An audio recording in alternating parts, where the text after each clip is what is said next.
Good evening and welcome back. Please unwind and drift into the paradoxes of thought with me. Get ready to challenge your assumptions as we delve into dark psychology that changed philosophy forever. December 22nd, 1849. The Semyonovsky Parade Ground. St. Petersburg. The snow is falling so thick you can barely see 20 feet ahead. 8 men stand in white burial shrouds, their breath forming clouds in the frozen air. The temperature is 15 below zero, but Fyodor Dostoevsky isn't shivering from the cold. In exactly 60 seconds, he's going to be shot through the heart. The firing squad raises their rifles. That metallic click of hammers being pulled back echoes across the square. And here's the thing that nobody talks about when they tell this story. Dostoevsky isn't praying. He isn't crying. He isn't even thinking about God, or his mother, or the novel he'll never finish. He's staring at the man next to him, studying his face with the intensity of a scientist observing a specimen under a microscope. He's watching, really watching what happens when a human being dissolves, when everything that makes a person who they are just evaporates. The man's eyes are still open, but there's nothing behind them anymore. He's still breathing, still standing, but he's already gone. And in that moment, Dostoevsky sees something that will haunt him for the next 30 years. The drums suddenly thunder across the square. The rifles lower. It's a mock execution. The Tsar's idea of a psychological experiment, a lesson, a game. The other prisoners collapse. Some sob with relief. Some laugh hysterically. But Dostoevsky just stands there, because he understands something now that he didn't understand 3 minutes ago. Something in him died on that platform, eyed as surely as if those bullets had torn through his chest. But something else was born. Something that could see what the rest of us spend our entire lives trying not to see. For the next 3 decades, he'll write novel after novel, each one an attempt to explain what he discovered in those 60 seconds. He'll create characters that are so psychologically real they feel more alive than the people sitting next to you right now. He'll predict the horrors of the 20th century with such accuracy that reading him today feels like he's writing about tomorrow. But here's what's really unsettling. He wasn't writing about the future.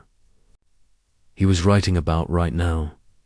About the thing that's happening in your mind at this very moment. That voice you hear beneath all the other voices. The one asking the question you don't want to answer. This is where our story really begins. Not with a man who escaped death, but with a man who discovered something about being alive that was so disturbing, so fundamental, that we're still not ready to hear it.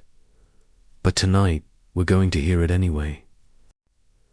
Let me take you back to that morning, but this time, we're going to live through it minute by minute, thought by thought. Because what happened in Dostoevsky's mind during those moments would become the foundation for everything he wrote afterward.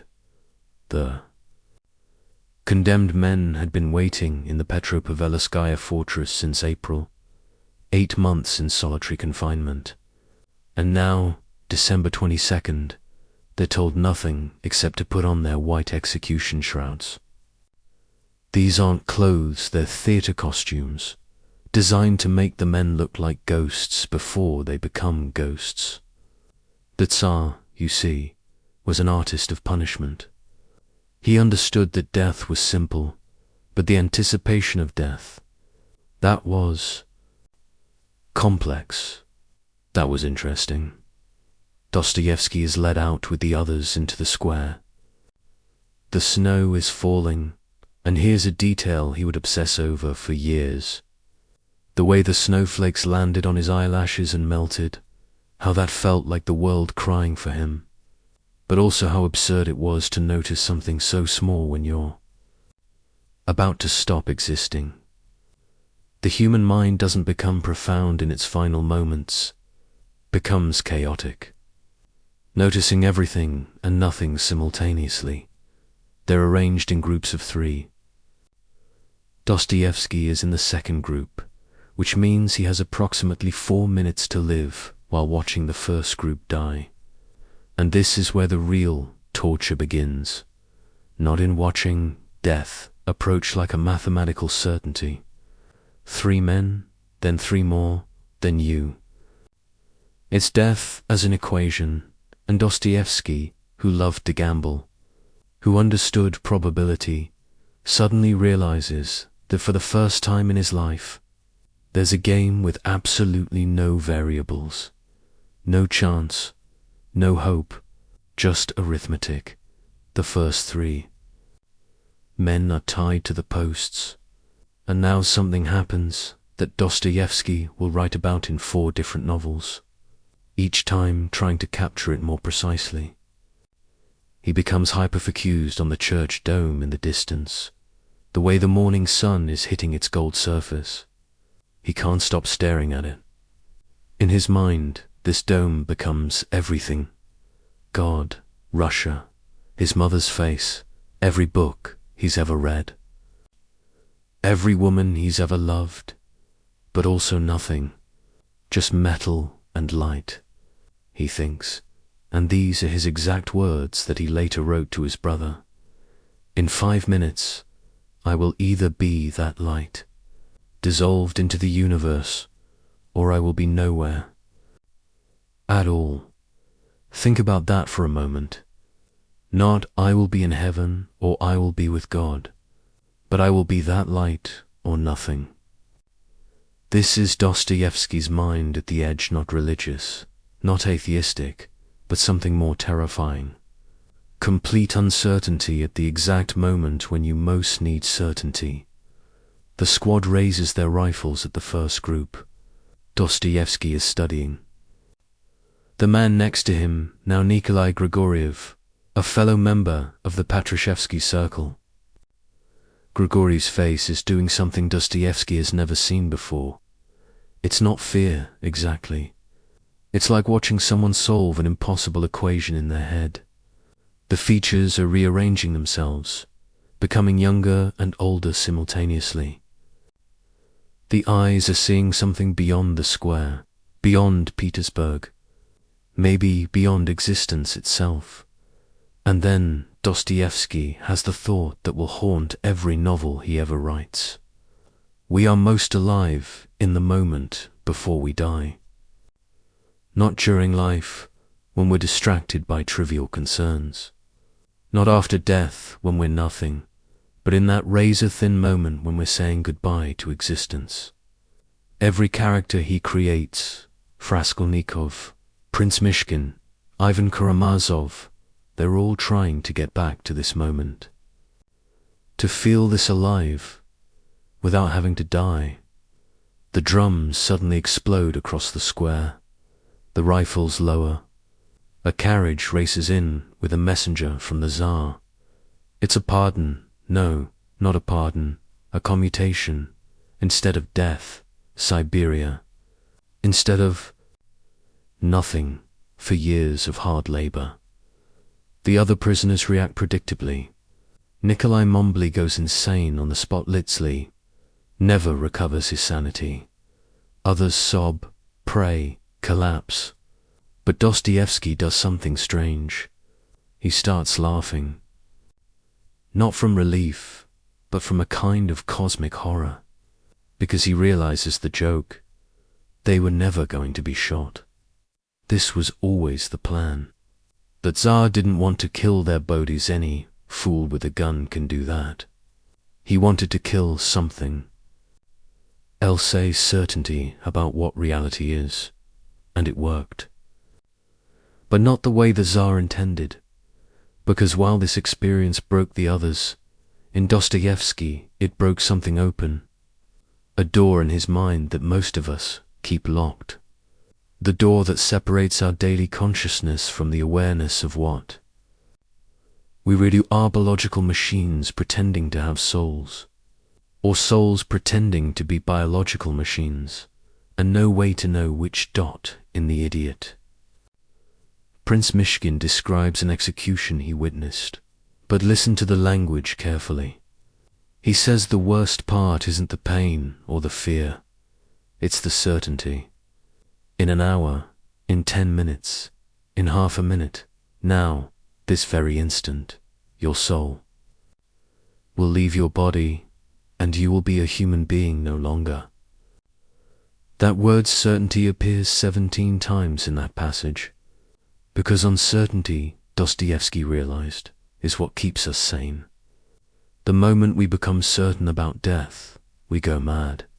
But the moment we become certain about life, we also go mad. This is why he would later write that consciousness is a disease, not metaphorically, literally a disease. A malfunction in the animal that makes it aware of its own existence and therefore its own known existence. Every animal dies, but only humans know they're going to die, and that knowledge poised everything. But here's where Dostoevsky's insight becomes almost unbearable. This isn't a bug in human consciousness, it's a feature. We need this disease. Without it, we're just clever apes. With it, we're something unprecedented in nature creatures who can imagine our own non-existence and keep living anyway. The guards unchained them and lead them back to the fortress. But Dostoevsky knows something now that he didn't know an hour ago. Everyone, the guards, the officials, the crowd that gathered to watch, they're all dead people who don't know they're dead. They're walking through life in a kind of sleep, thinking about dinner or money or sex, never realizing they're on the scaffold every moment. The only difference between him and them is that he can't forget anymore. He's been kicked out of the dream. Years later, when he's famous, people will ask him if he forgives the Tsar for this cruelty. And he'll say something that nobody understands. It wasn't cruel. It was a gift. He showed me what we really are. But what are we, exactly? That's what the next 30 years of novels would try to answer. And the answer, when it finally comes, is more disturbing than the question. Because we're not the condemned man on the scaffold. We're not even the guard with the rifle. We're the moment between the trigger being pulled and the bullet arriving. We exist entirely in that space, between the certainty of death and the illusion of life, between the animal and the angel, between the flesh and whatever we imagine is more than flesh. This is what Dostoevsky saw in those 60 seconds that would take him 30 years and thousands of pages to explain. We're not human beings having a spiritual experience, or spiritual beings having a human experience. We're the incompatibility between those two things. We're the error message that appears when matter becomes aware of itself. And once you see this, really see it, you can't unsee it. Every human face becomes a skull pretending not to be a skull. Every conversation becomes noise we make to avoid silence. Every love story becomes two people agreeing to forget. They're going to die. This is why Dostoevsky's books feel different from other books.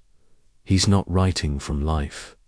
He's writing from death, looking back at life and seeing it for the cosmic joke it really is. But also, and this is crucial, seeing that the joke is the only thing that makes us magnificent, because we're the only creatures in the universe who get the joke and keep going anyway. The execution that never happened. It happens every morning when you wake up. You just don't notice the rifles.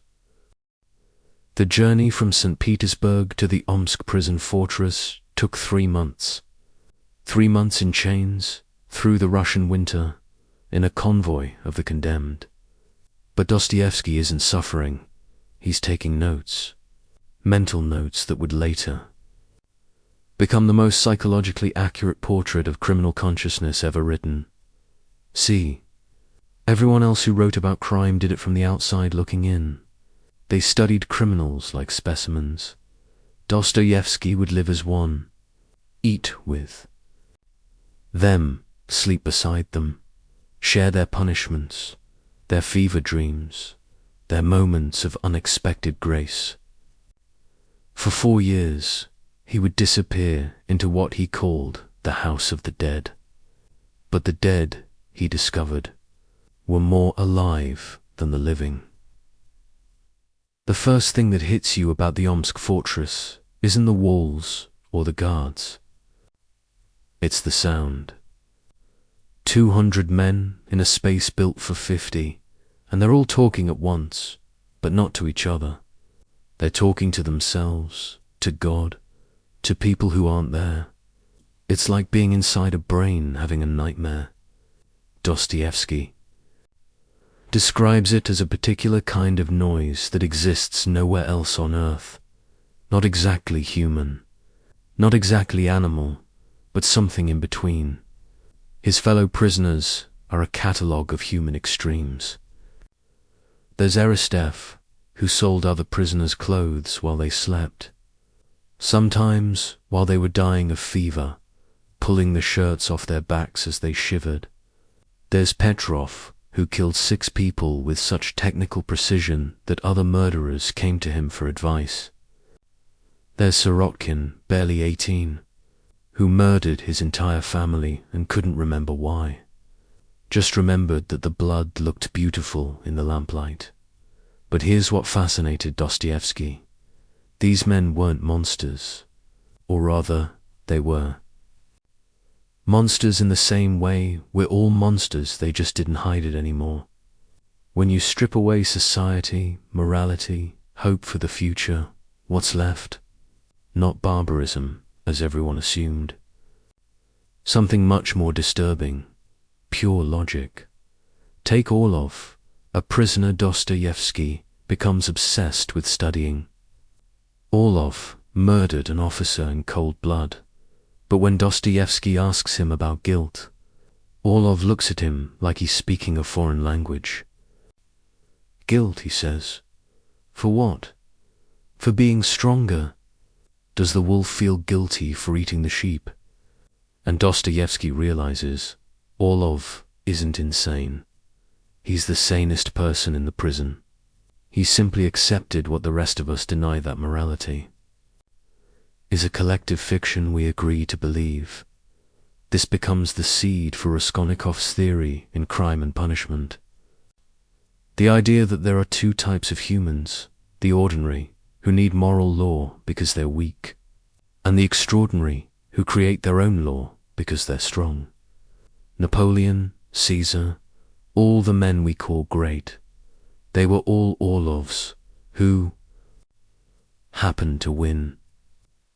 History is written by successful murderers, but then something happens that shatters this neat philosophical framework. It's Easter, 1851. The prisoners are allowed to attend church. And Dostoevsky watches these same men, these killers, thieves, rapists suddenly weeping at the story of Christ's resurrection. Not some of them, all of them. Even Orlov has tears running down his face. At first, Dostoevsky thinks it's performance, but it's too genuine, too spontaneous.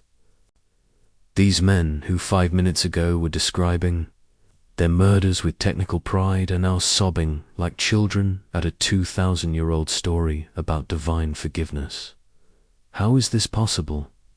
How can the same mind hold such complete evil and such desperate hunger for good? This is where Dostoevsky discovers what he calls the law of personality oscillation.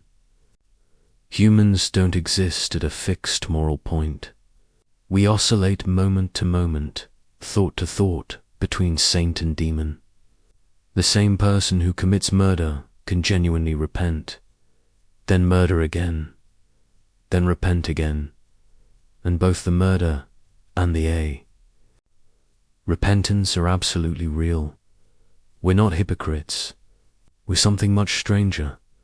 We're multiple people inhabiting the same body. The prison has a hospital, and Dostoevsky spends months there with various illnesses. The hospital is where the dying criminals make their confessions, and what he hears there changes his understanding of human psychology forever. They don't confess because they feel guilty. They confess because they need someone to know how completely they've violated everything sacred, and how that violation felt like freedom. One dying thief tells him, "You know the moment when you're committing the crime, and you know it's wrong, and you know you'll be punished, but you do it anyway. That moment is the only time I've ever felt like I really existed. The rest of my life was just waiting." This becomes the foundation for Dostoevsky's most disturbing insight. We don't commit crimes despite knowing they're wrong. We commit them because they're wrong. The wrongness is the point. It's how we prove to ourselves that we're not automatons, not slaves to programming, not just biological machines following chemical imperatives. Sin is our declaration of independence from nature and God simultaneously. But the prison taught him something else, something that would become central to the brothers Karamazov. Among these criminals were moments of inexplicable beauty. A prisoner named Ilya Zhestany, Muslim who'd killed a Russian officer, spends his free time teaching other prisoners to read. Why?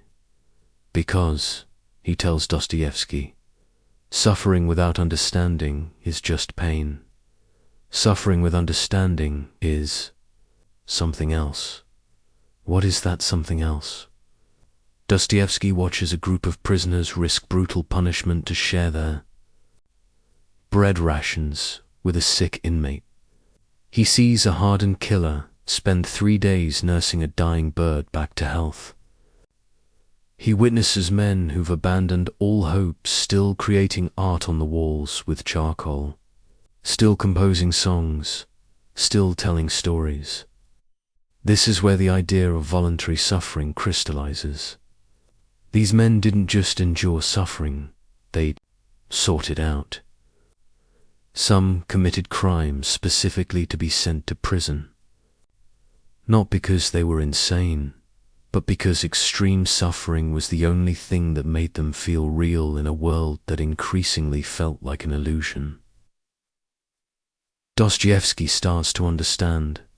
Modern life, with its comfort and predictability, is actually a kind of prison. We're all inmates, but our walls are invisible social conventions, moral rules, the tyranny of other people's opinions. The criminals in Omsk at least know they're in prison. We're in denial about our own imprisonment. There's a scene he witnesses that haunts him forever.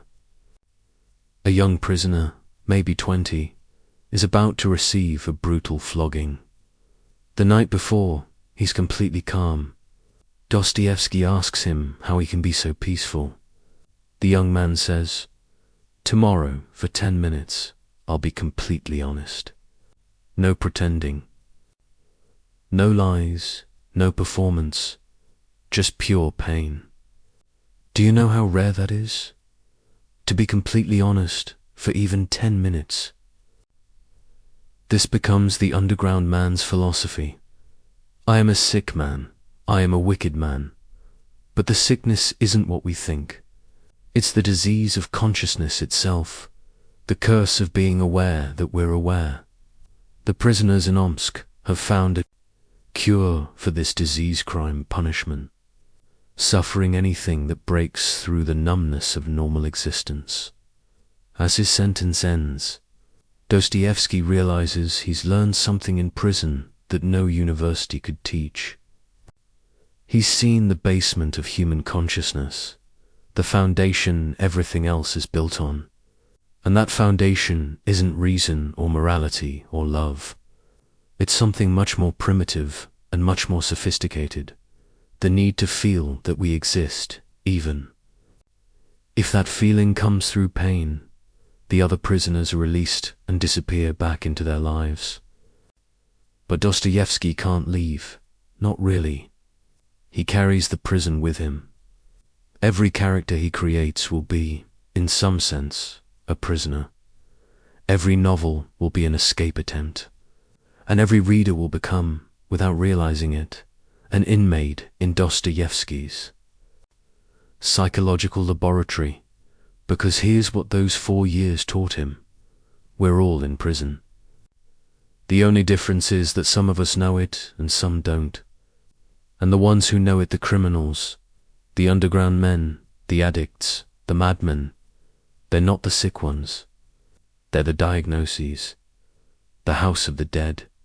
It's not a prison. In Siberia, it's the world we wake up to every morning, pretending we're alive while secretly knowing we're just rehearsing for our own funerals. The criminals Dostoevsky lived with for 4 years weren't different from us. They were us with the mask off. Picture this scene. It's 1867 in the German spa town of Wiesbaden.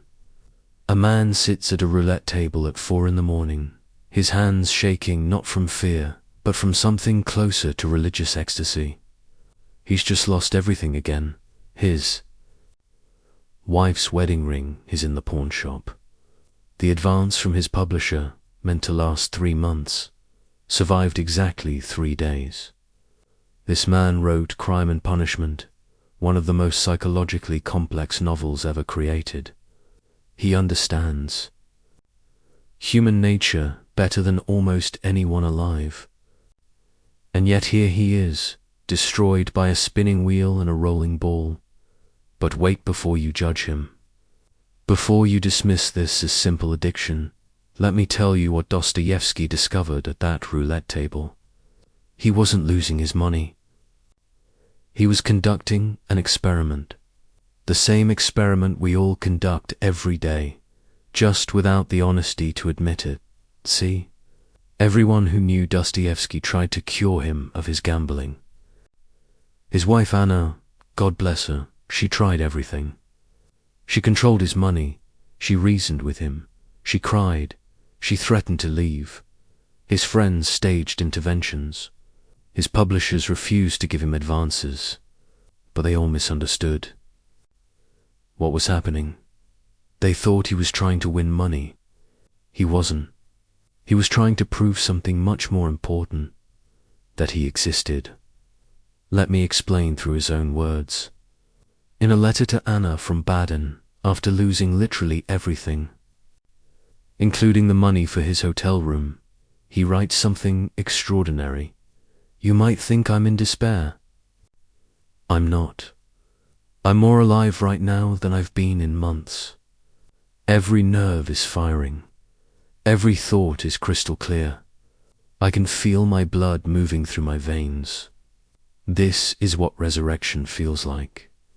Now, any addiction counselor reading that would say it's the dopamine talking, the gambler's high. But Dostoevsky is describing something deeper. At the roulette table, all the comfortable lies we tell ourselves evaporate. You can't pretend you're a good person when you're gambling your families. Food, money. You can't maintain the fiction that you're rational when you're betting on red after it's come up. Black 17 times in a row. You're stripped down to what you really are. A collection of impulses and desires with no coherent center. And here's the terrifying part: Dostoevsky found this state liberating. Finally, for once, he didn't have to pretend to be Fyodor Dostoevsky, the great writer, the Orthodox Christian, the husband, the father. He could just be a body in space, making insane decisions for no reason. You know that voice in your head that constantly judges everything you do. At the roulette table, it finally shuts up. This becomes the core of his novel, The Gambler. But the character Alexei isn't really addicted to gambling. He's addicted to the moment right before the ball drops into a slot. That suspended second, where anything is possible, where he might win everything or lose everything, where he exists in pure potential. The actual result, win or lose, is always disappointing because it collapses possibility into actuality. Think about your own life for a moment. When do you feel most alive? It's not during the comfortable, predictable moments. It's during the risks, the uncertainties, the moments when everything could go wrong. That first kiss, that job interview, that moment when you say what you really think despite the consequences. We're all gambling all the time, we just use different tables. But Dostoevsky discovered something even more disturbing at the casino. He watched other gamblers, studied them with the same intensity he'd studied criminals in prison, and he noticed a pattern that nobody else had identified. The winners were miserable, not just unhappy, existentially disturbed, because winning meant the game was over. It meant returning to regular life. It meant becoming themselves again. There was one woman he observed for weeks, a Russian countess who'd won a fortune. She kept playing, but joylessly, mechanically. She told him, "I'm trying to lose it all so I can feel something again." This becomes Granny in The Gambler, who destroys her entire fortune, not from stupidity, but from a kind of wisdom. She understands that having money is a prison, but losing money is freedom. Now here's where Dostoevsky's insight becomes almost unbearable. He realizes that his gambling addiction is the same impulse that makes him write. Both are attempts to escape the prison of the self. When he's writing, he becomes Raskolnikov, Prince Mishkin, Ivan Karamazov. When he's gambling, he becomes nobody pure. Consciousness without identity. Both states are ecstatic. Both are unsustainable. Both are more real than normal life. Consider this letter to his friend Strakov. They say, "I'm destroying myself at the tables." But where is this self they speak of? Show it to me. Is it my body that changes every 7 years? Is it my thoughts? They contradict each other hourly. Is it my soul? I don't even know if I have one. At the roulette table, at least, I know exactly what I am. A fool making foolish choices. There's something honest in that. This is the gambler's paradox. We destroy ourselves to prove we exist. It's not masochistic. It's the opposite. It's the most life-affirming thing possible. Every loss is proof that we're free. Every stupid bet is a declaration of independence. From cause and effect, from logic, from the tyranny of consequences. But here's what makes Dostoevsky different from other gambling addicts. He's conscious of what he's doing while he's doing it. He watches himself lose everything and takes notes. He's simultaneously the experimenter and the experiment. This is why his description of gambling psychology remains unmatched. He's not remembering it afterward. He's documenting it in real time. One night in Wiesbaden, he wins 10,000 francs enough to pay all debts, secure his family's future for years. He knows, absolutely knows, that he should leave. He writes in his notebook, "The rational thing is to cash out now." Then he writes, "But the rational thing is death." He loses everything in 3 hours. But here's what's remarkable. He's elated. He writes to Anna, "I have proved once again that I am not a machine. A machine would have kept the money. this connects to something deeper in all his work.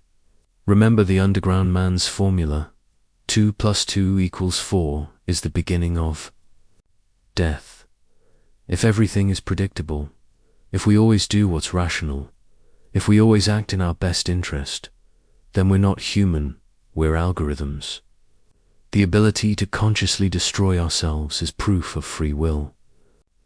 It's horrible, it's stupid, it's tragic, and it's the only thing that separates us from computers. Modern neuroscience has actually confirmed something Dostoevsky intuited. The brain's reward system responds more strongly to uncertain rewards than certain ones. A guaranteed win releases less dopamine than a possible win. We're literally wired to prefer gambling to guarantee. This isn't a bug in human consciousness, it's the feature that drove us to explore, to innovate, to evolve. The same instinct that puts us at the roulette table put us on the moon. But Dostoevsky saw the dark side of this wiring. In modern, comfortable society, where real risks are minimized, where everything is insured and predicted and controlled, the gambling instinct doesn't disappear. It finds new outlets. We gamble with relationships, with our health, with our sanity. We create drama because peace is unbearable. We sabotage success because success is a kind of death. It means the game is over. Listen to how he describes the moment of placing a bet. Time stops. The past ceases to exist, all those mistakes, all that guilt, gone. The future hasn't arrived yet. All those consequences, all those responsibilities, suspended.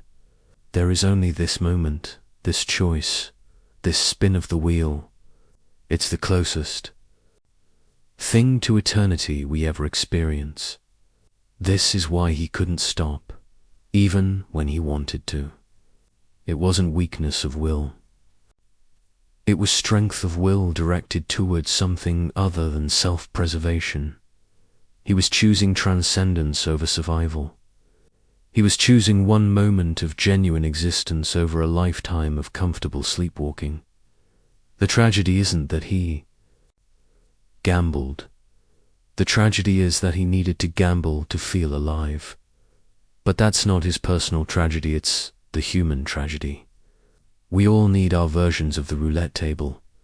Some people use extreme sports, some use love affairs, some use creative work, some use actual roulette tables.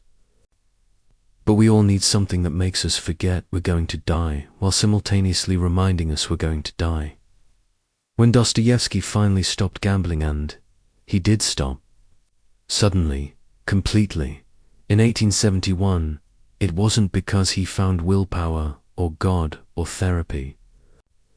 It was because he found something else that gave him the same feeling.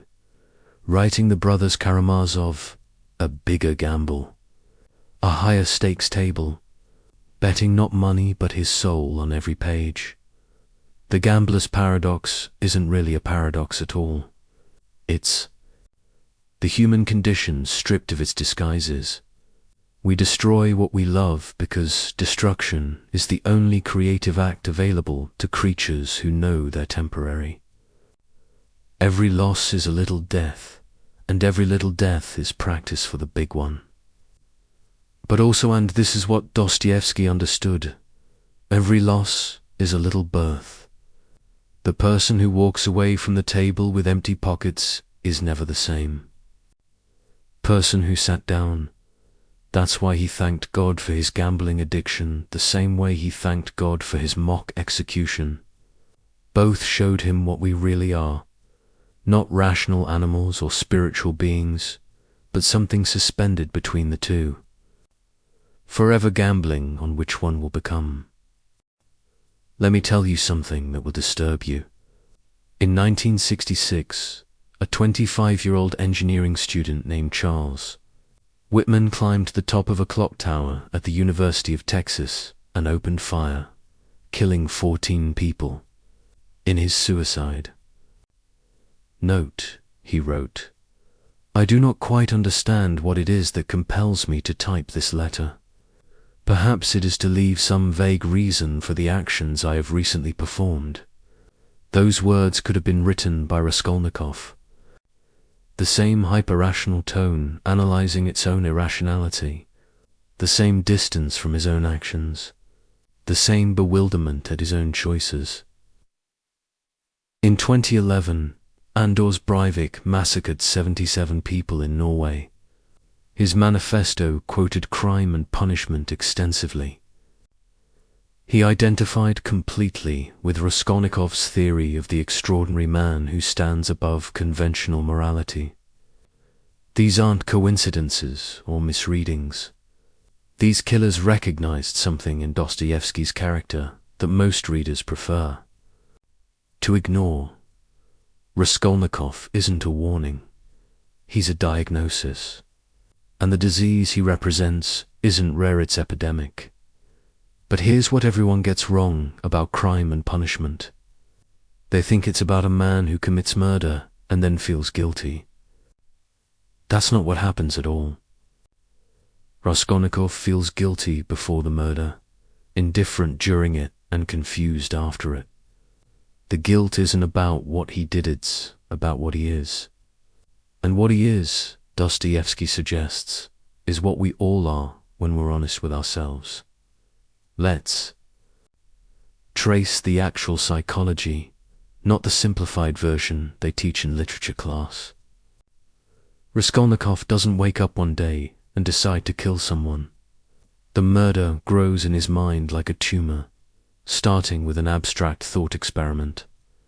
If Napoleon had needed to kill an old pawnbroker to fund his rise to power, would that have been wrong? History says no, we celebrate Napoleon despite the millions who died in his wars. So why is killing one useless old woman worse than killing millions of useful young men? This isn't sociopathic thinking. It's actually rigorously logical. Every society honors its successful killers.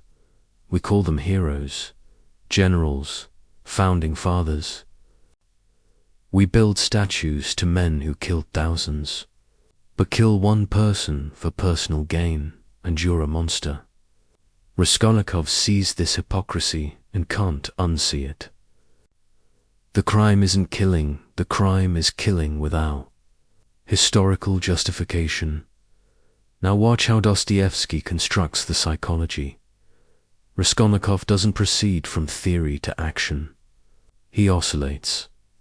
One moment he's convinced he's Napoleon, the next he's disgusted with himself.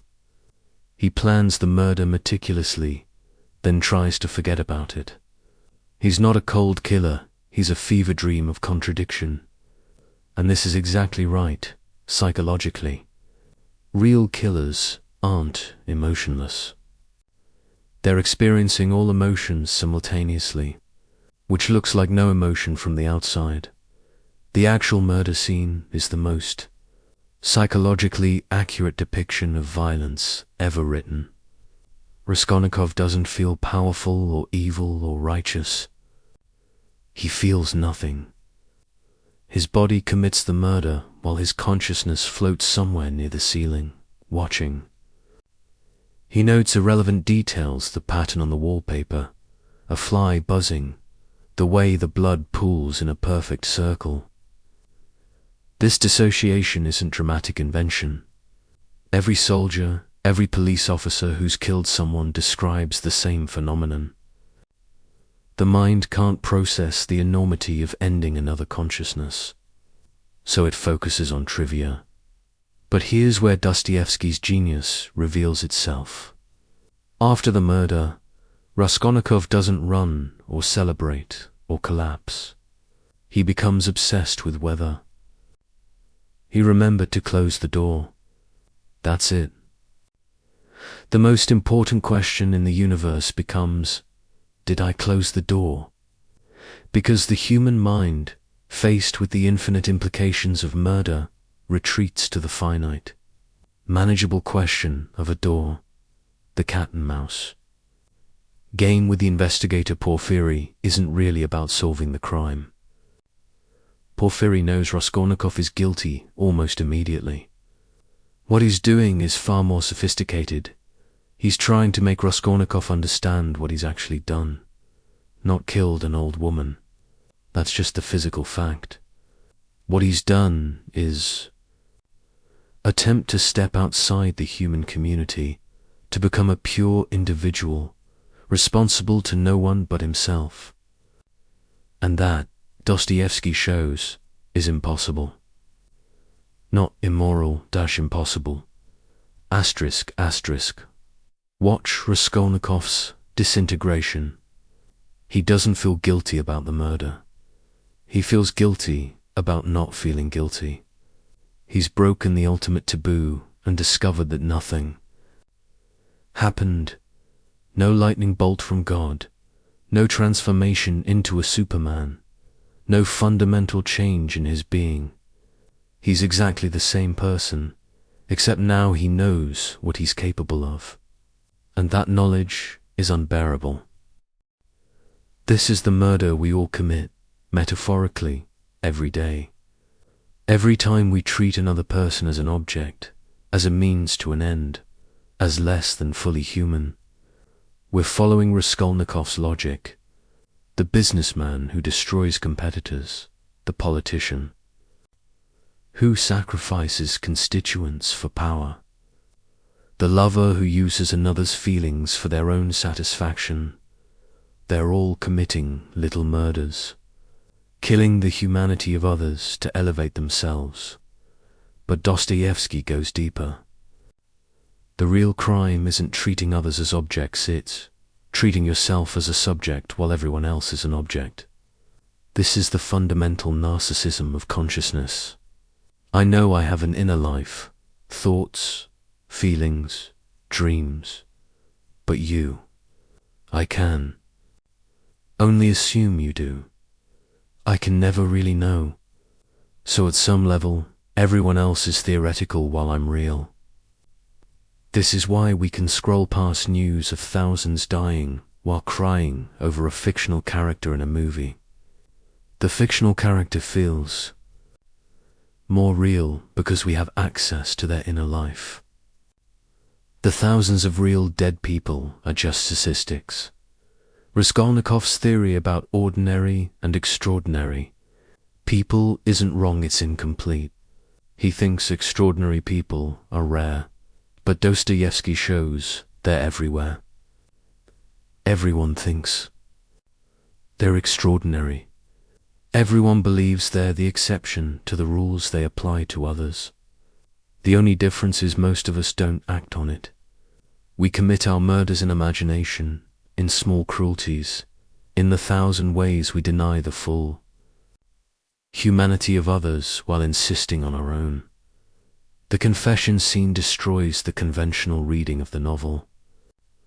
Raskolnikov doesn't confess because he realizes murder is wrong. He confesses because the weight of being separate from humanity becomes unbearable. He doesn't return to morality, he collapses back into the human community from sheer exhaustion. The confession isn't moral awakening, it's psychological necessity. No one can sustain the position of being truly individual, truly separate, truly extraordinary. We need others to confirm we exist, even if that confirmation comes in the form of punishment. Look at the online communities that worship Raskolnikov.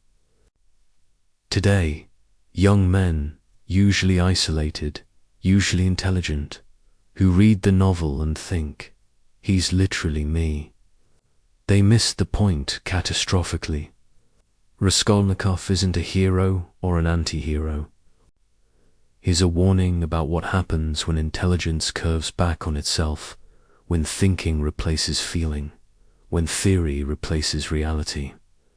He's what happens when you mistake understanding life for living it. But here's the truly disturbing part. These young men aren't wrong to identify with him. They're recognizing something real. The conditions that created Raskolnikov, alienation, intellectual isolation, the collapse of traditional meaning systems, the reduction of everything to economic transaction. These aren't 19th century Russian problems. They're the default state of modern existence. We're all living in Raskolnikov's shabby apartment, lying on his sofa, thinking his thoughts. The difference is, we've normalized it. We've made alienation comfortable. We've gamified isolation. We've made thinking ourselves special into a consumer product. Every social media profile is a little announcement of extraordinary status. Every post is a small murder of others' reality in favor of our own. We're all Raskolnikov, but with better apartments and more sophisticated rationalizations. Dostoevsky predicted this with terrifying accuracy. In his notes for the novel, he wrote, "The disease of isolation will spread until it becomes the norm. Then murder, physical or spiritual, will become as common as breathing. Look around. Mass shootings by isolated young men who've convinced themselves they're extraordinary. Suicide rates that climb even as material comfort increases. The casual cruelty of online interaction where others aren't fully human. Just text on a screen." But Dostoevsky doesn't leave us in despair. The Epilogue, which most readers find unconvincing, actually contains the real message. Raskolnikov's redemption doesn't come through understanding or accepting that murder is wrong. It comes through Sonia, the prostitute who represents degraded humanity. She doesn't argue with his theories or appeal to his morality. She simply insists on his humanity despite everything. She treats him as human when he can't treat himself as human. This is the antidote to the murder we all commit. Recognizing that others are as real as we are, not through logic or morality, but through love. Not romantic love, but something more difficult. The decision to treat others as fully real, despite knowing we can never fully access their reality. It's an act of faith, not in God, but in the realness of other consciousness. The murder everyone commits isn't physical.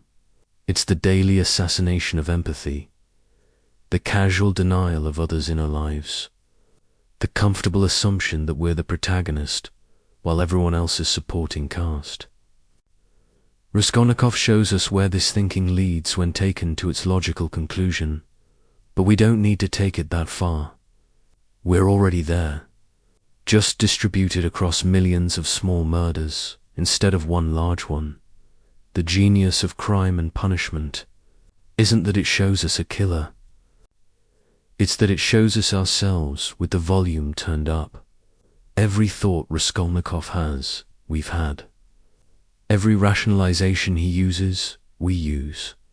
The only difference is he acts on them and we don't. Or rather, we don't think we do.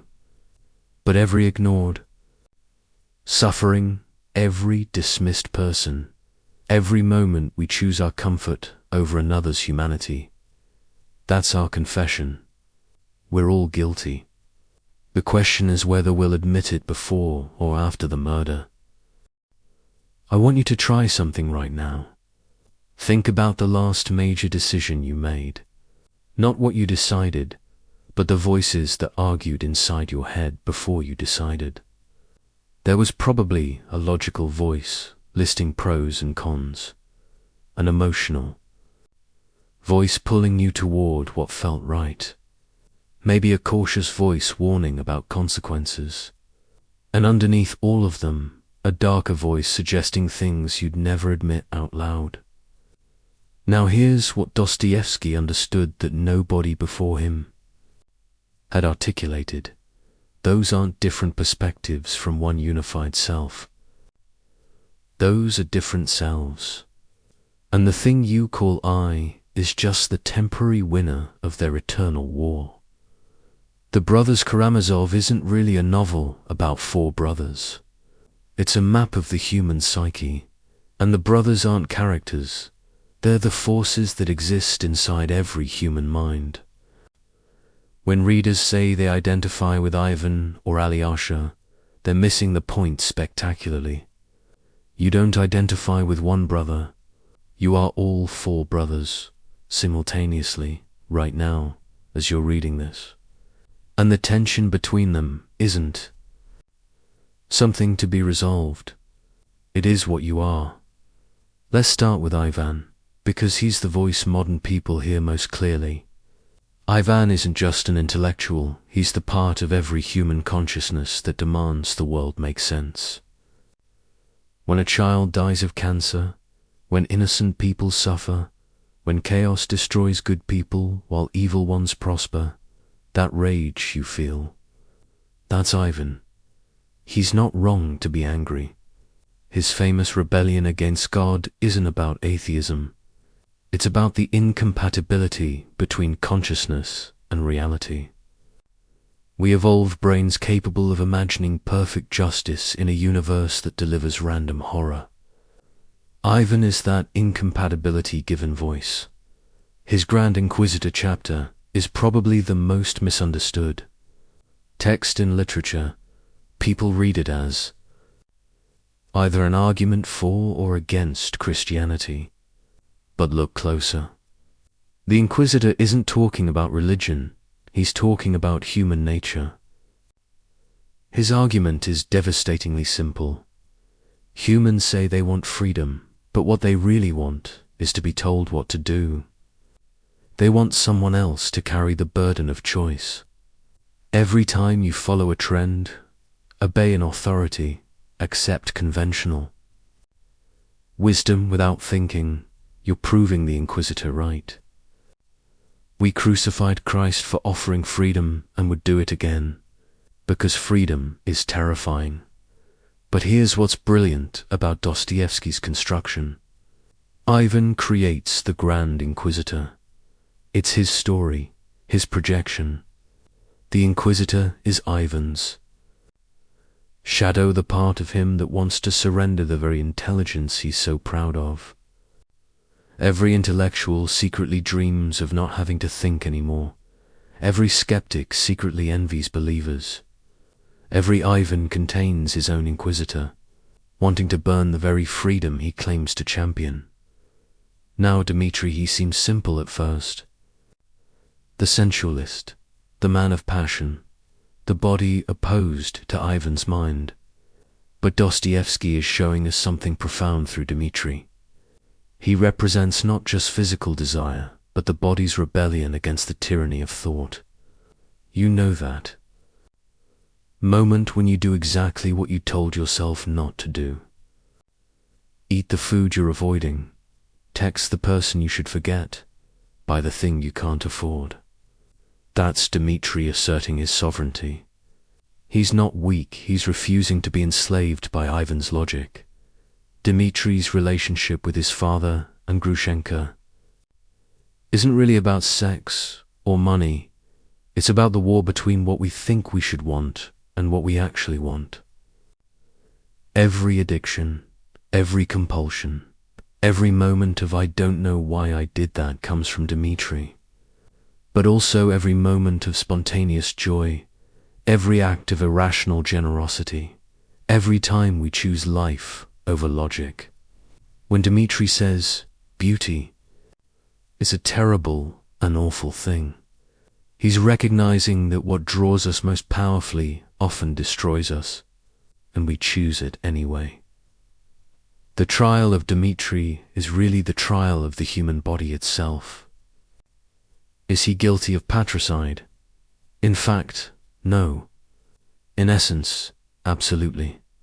He wanted his father dead, imagined it, would have done it if someone else hadn't. This is the guilty innocence we all carry condemned, not for what we've done, but for what we're capable of doing. Every human walking free is a Dmitri who simply hasn't encountered the right circumstances yet. Alyosha seems like the good brother, the spiritual one, the one we're supposed to emulate. But that's completely wrong. Alyosha is the most radical brother because he's chosen to believe, despite having heard all of Ivan's arguments. He can't refute Ivan, intellectually nobody can. Instead, he does something more profound. He kisses him, not as argument but as answer. Alyosha represents the will to meaning despite meaninglessness, the choice to love despite evidence that love is just chemistry, the decision to act as if life matters despite knowing it doesn't. When Alyosha has his crisis of faith after Father Zozima's body corrupts and stinks, proving he was just flesh, not a saint, this isn't weakness, it's honesty. Even our Alyosha voice doubts itself. Faith isn't the absence of doubt, it's the presence of doubt and choosing faith anyway.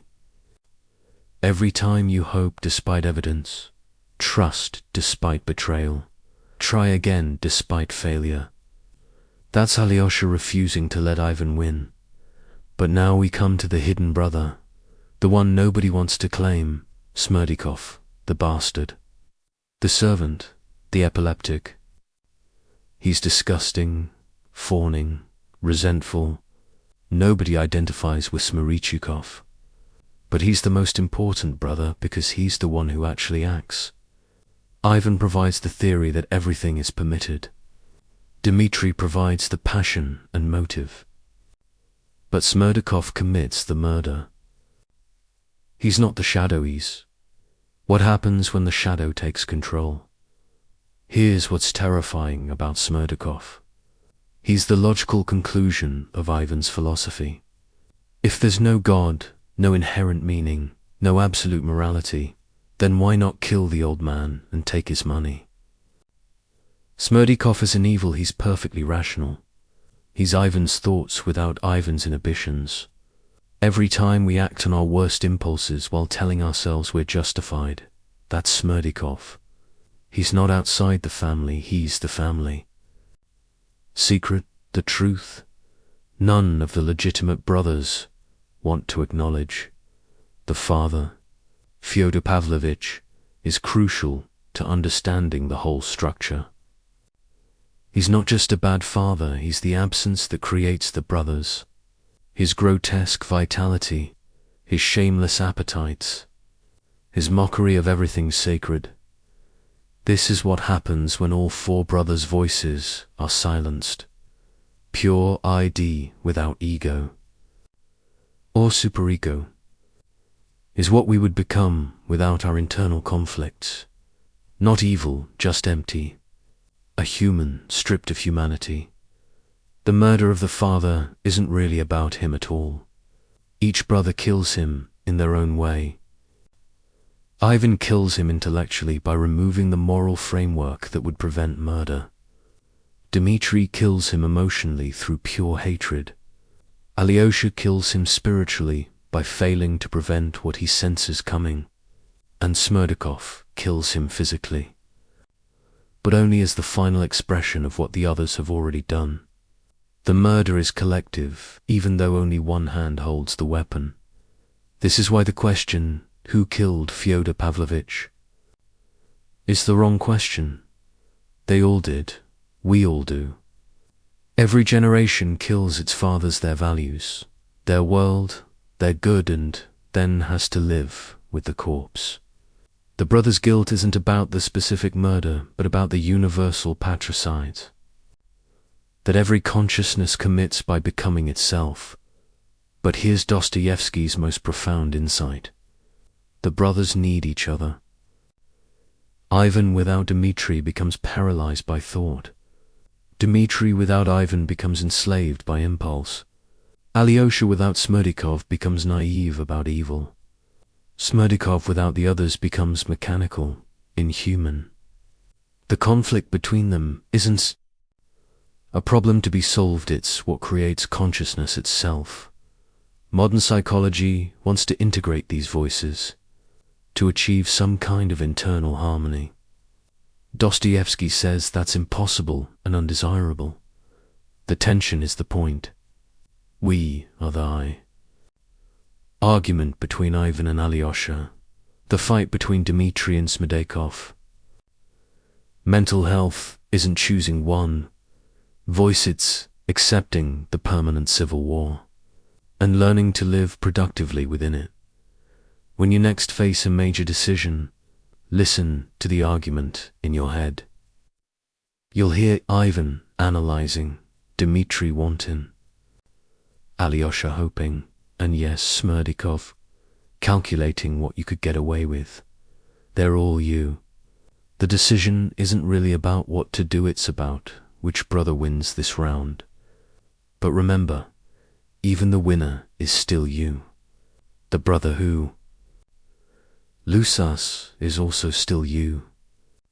You are the entire family, the entire argument, the entire impossibility of being human. This is why people who say they've found inner peace are either lying or dead inside. Peace would mean one brother has murdered the others. What we call maturity is just learning to manage the family dysfunction, to let each brother speak without letting any of them dominate completely. We are not individuals, we are individuals, divided within ourselves. And that division is what makes us human rather than machines. The brothers Karamazov isn't asking which brother you identify with or which one is right. It's showing you that you are the question itself, the eternal conflict between irreconcilable truths. You are Ivan's logic and Alyosha's faith, Dmitri's passion and Smerdyakov's shadow. You are the murder and the investigation, the guilt and the innocence, the family and its destruction. We are all for Karamazovs, and we always will be. The only choice is whether we acknowledge it or spend our lives pretending we're only one. But the pretense is exhausting, and eventually, usually at 3 a.m, when all the masks are off, we hear all 4 voices clearly, and in that moment of terrible clarity, we understand what Dostoevsky understood. We are not troubled because we're divided. We're human because we're divided. In 1878, Dostoevsky stood before a crowd in St. Petersburg and said something that made people think he'd gone mad. He said that within 50 years, Russia would be consumed by a revolution that would kill millions. That ideology would replace religion, that children would turn in their parents for wrong thinking, that the state would become God. The audience laughed. 50 years seemed impossibly far away, and besides, progress was inevitable. Humanity was getting better, more rational, more civilized. Everyone knew this. 39 years later, the Bolsheviks took power. Everything Dostoevsky predicted came true with such specific accuracy that Soviet scholars spent decades trying to explain it away. But here's what's really unsettling. That wasn't his final prophecy. He saw something bigger coming. He saw the 21st century. He saw us. Let me show you something extraordinary. In The Devil, sometimes translated as the possessed or demons, written in 1872, Dostoevsky describes a character named Stavrogin. Stavrogin is handsome, charismatic, influential. Everyone is obsessed with him. But here's the thing, he feels nothing. He's completely empty inside. He commits horrible acts, not from evil, but from boredom. He influences thousands while believing in nothing. Sound familiar? He's not a 19th century Russian nobleman. He's a 21st century influencer. He is the beautiful void at the center of social media culture, performing authenticity while being absolutely hollow. But it goes deeper. The demons in the novel aren't supernatural entities. They're ideas that possess people, spread from person to person, creating movements that destroy everything they touch. Dostoevsky is describing viral ideology, how a tweet becomes a movement, becomes a mob, becomes a massacre. He's showing how ideas don't need to be true or even coherent to possess millions. They just need to fill the void where meaning used to be. The character Fyodor Dostoevsky is even more prophetic. He's not a traditional revolutionary. He doesn't believe in the cause he promotes. He's a chaos agent, someone who destroys for the pleasure of watching things burn. He understands that in a meaningless world, destruction feels like creation. Every internet troll, every mass shooter manifesto, every person who spreads conspiracy theories they don't even believe there, all were Dostoevsky's children. He predicted the weaponization of nihilism, but here's what Dostoevsky saw that we're only beginning to understand. The specific type of nihilism that emerges not from suffering but from comfort. The underground man isn't poor or oppressed. He has enough money, education, freedom. His problem is precisely that he has no real problems.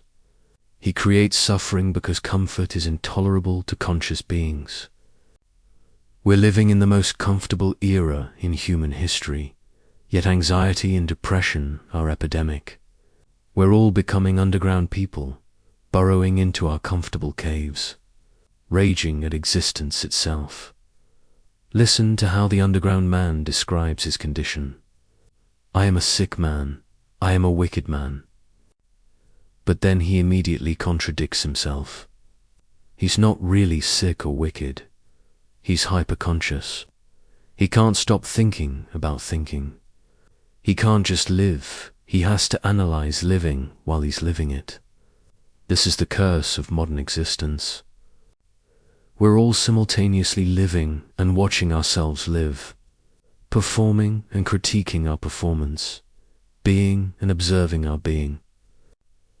Social media didn't create this condition, it just made it visible, and Monet is able. The crystal palace that the underground man rails against Dostoevsky's symbol for utopias.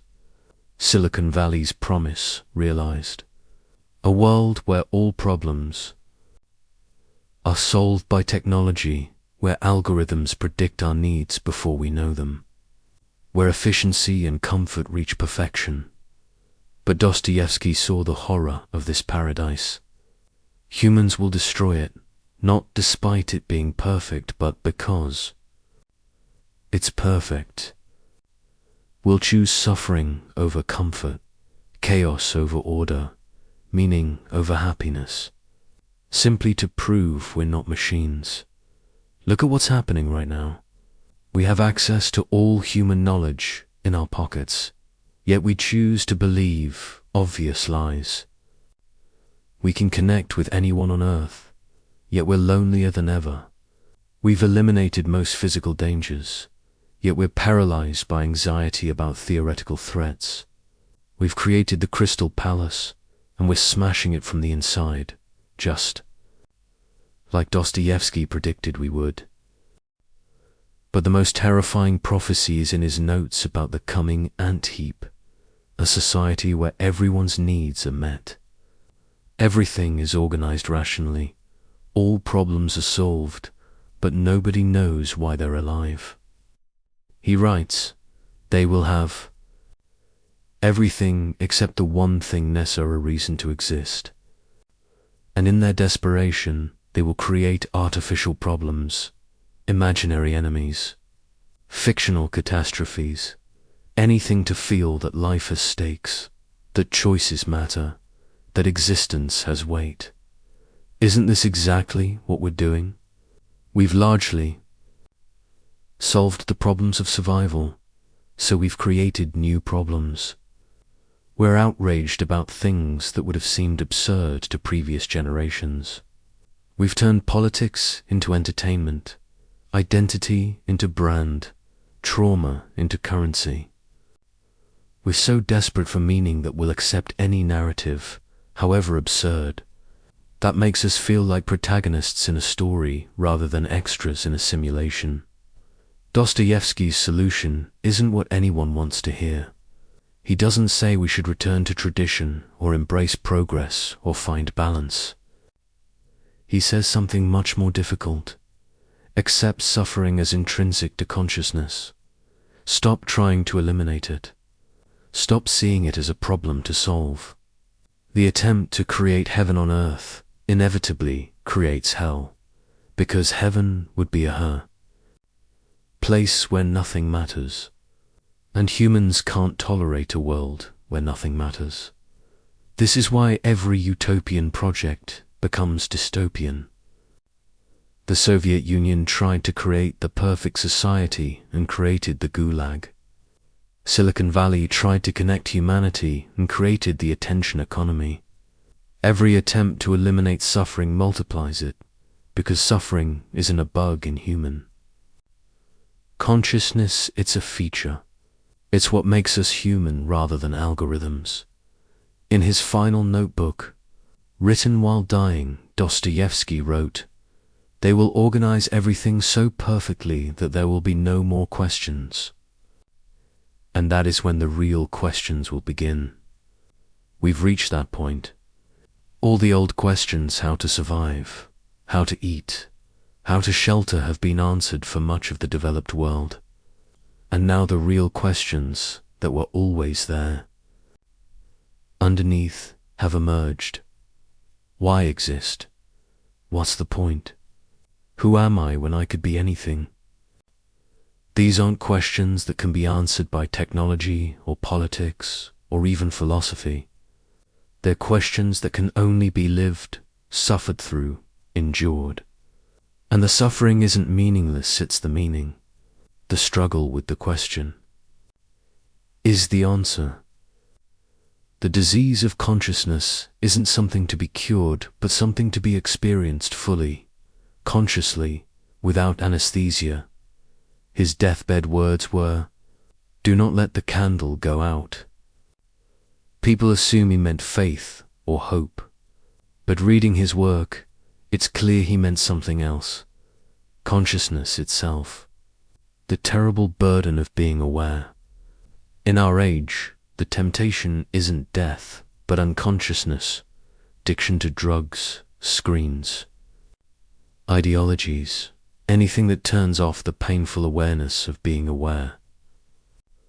We're all trying to extinguish the candle because its light shows us things we don't want to see. But here's Dostoevsky's final message. The candle is all we have.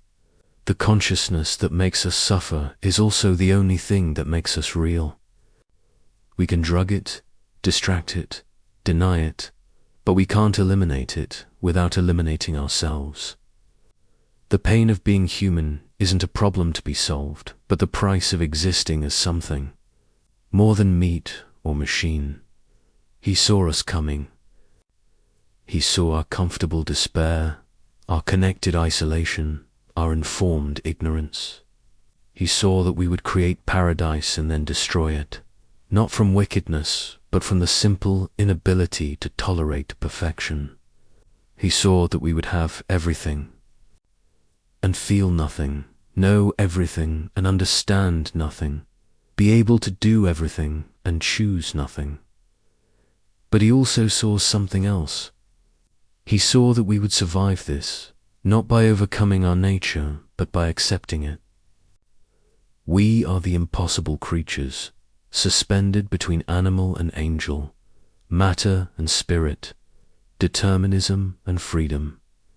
We are the glitch in the universe, the things that shouldn't exist but do. And our suffering isn't evidence that something's wrong. It's evidence that we're awake.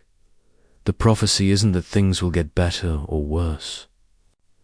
It's that things will become exactly what they are: intolerable and necessary, meaningless and significant, impossible and actual. We're living in Dostoevsky's prophecy right now. The only question is whether we'll live it consciously or spend our lives trying to sleep through it. But even our sleep will be troubled, because the candle can't really be extinguished.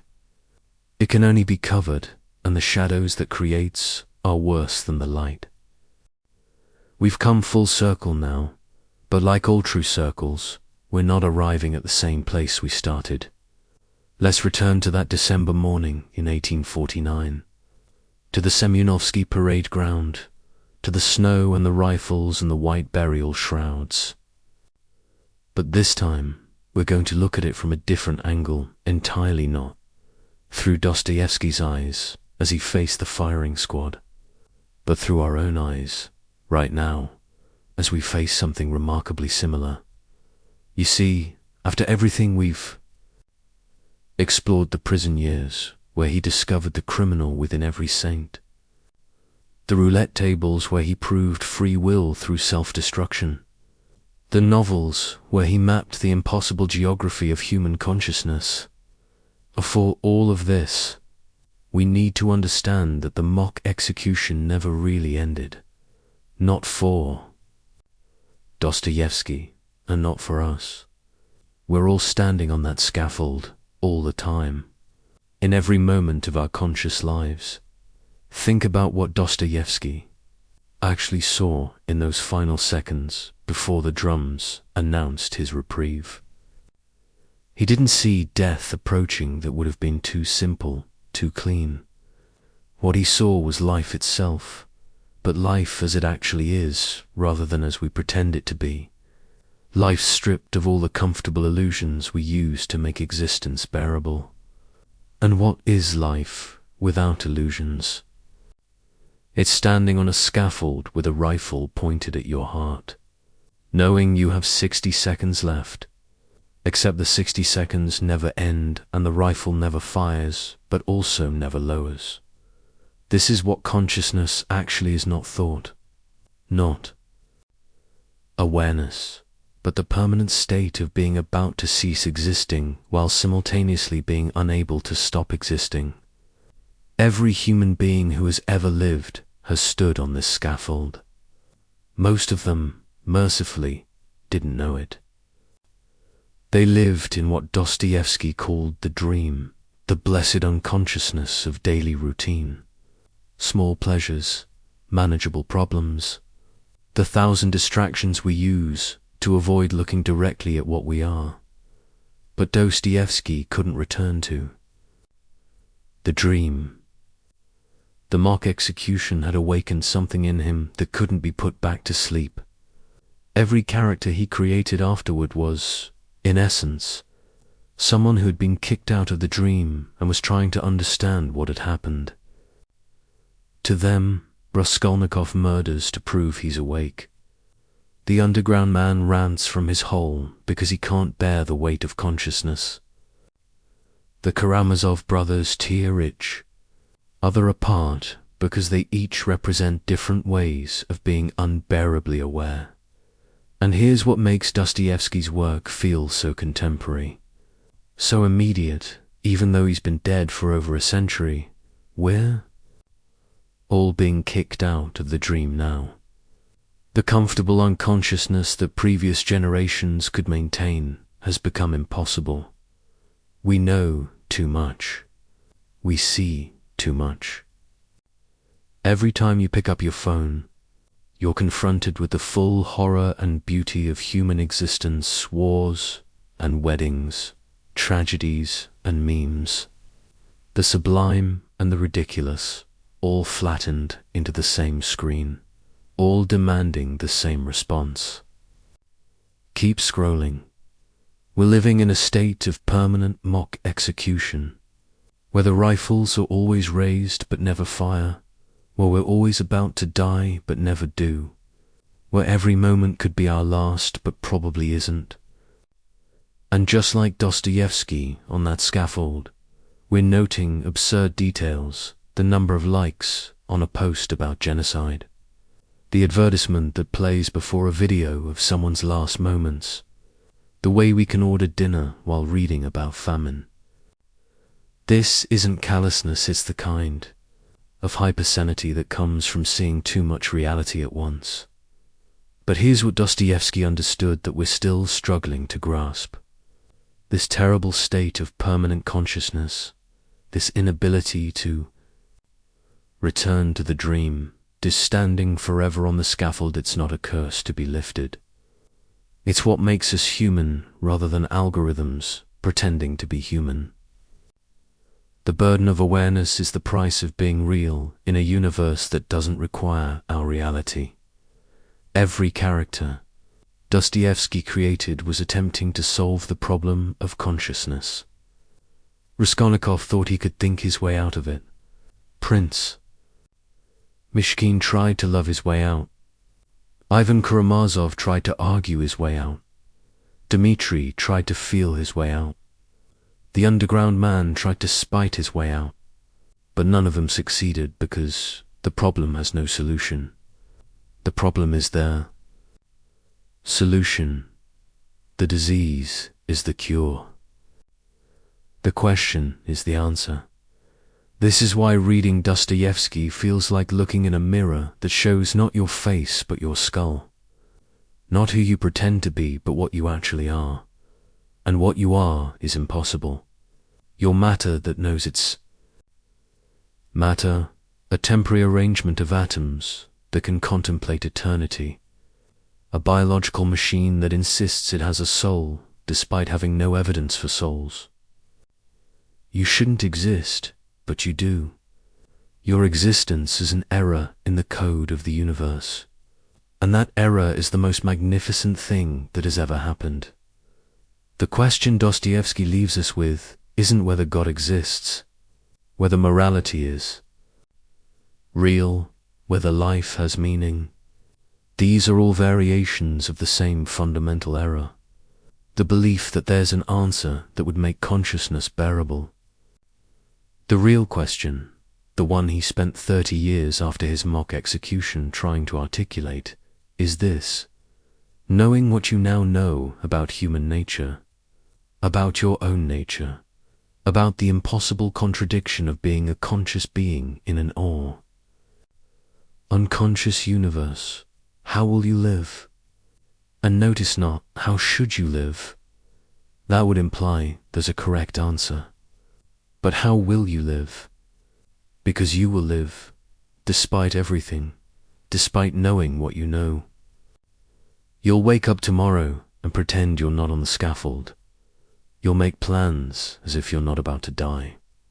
You'll love people who are also about to die and pretend together that you're not. You'll create meaning in a meaningless universe. Not because meaning exists, but because creating it is what conscious beings do. Dostoevsky already knew how you'll live because he knew how he lived after his mock execution.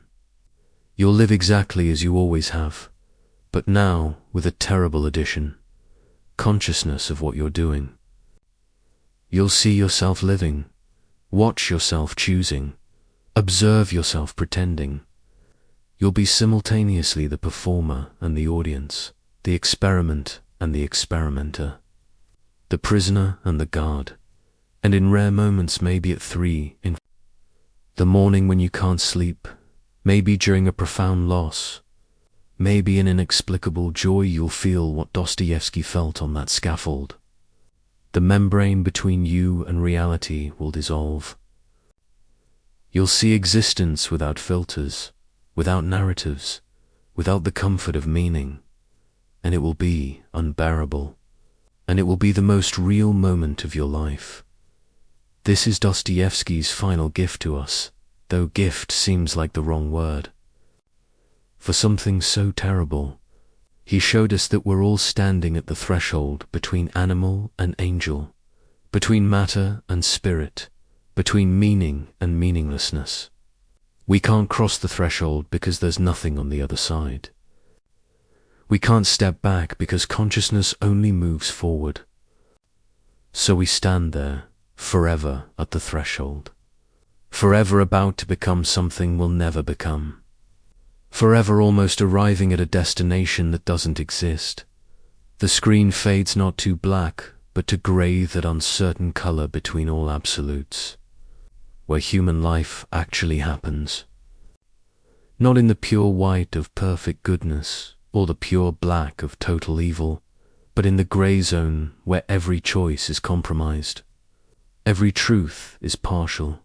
Every love is tainted with selfishness. Every sacrifice is mixed with pride.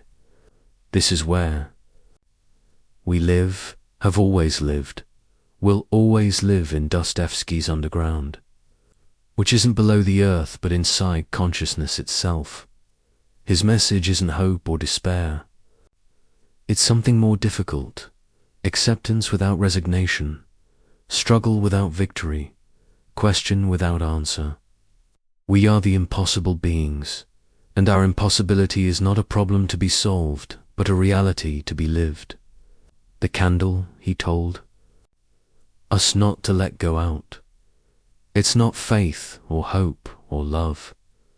It's the terrible, beautiful burden of knowing that we know that we know. It's consciousness itself, the disease that makes us human, the gift that feels like a curse, the curse that might be a gift. We're all standing where Dostoevsky stood in 1849, waiting for the rifles to fire, knowing they never will, knowing will. Stand here forever, noting the way the snow falls, the way the light hits the church dome, the way our heart beats its futile rhythm against the approaching silence that never quite arrives. This is what it means to be human in the shadow of Dostoevsky's vision. Not to have answers, but to be the question. Not to solve the mystery, but to embody it. Not to escape the scaffold, but to recognize that the scaffold is everywhere. Always has been, always will be, and that standing on it with full awareness of what we're doing is the closest thing to meaning we'll ever find. Dear friends, thank you for being with me tonight. Please like and subscribe for the next episode. Until next time, good night.